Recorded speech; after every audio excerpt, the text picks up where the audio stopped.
Hi guys, welcome back to this channel. So in today's tutorial, we will see how can you use the Verizon Cloud app.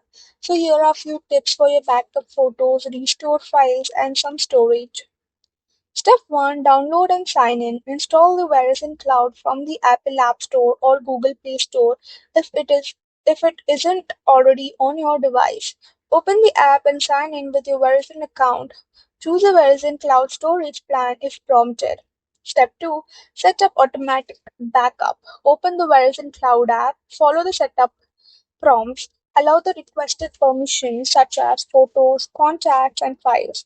Select the types of content you want to back up, then turn on automatic backup.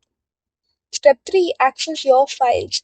Open the Verizon Cloud app, then browse categories such as photos, videos, contacts, or documents. Tap on item to view, download, or share it. Step 4. Restore your data to a new phone. For that, you need to install and open Verizon Cloud on your new device. Sign in with the same Verizon account. Select the content you want to restore. Follow the on screen instructions until the restore is complete. Step 5. Share files. Open the file or photo you want to share. Tap the share icon. Choose how you want to send it, such as messages, mail, or another supported app. Step 6. Manage storage. Check your available storage, delete unwanted files, upgrade your storage plan if you need more space. Manage shared users if you are on a compatible shared plan.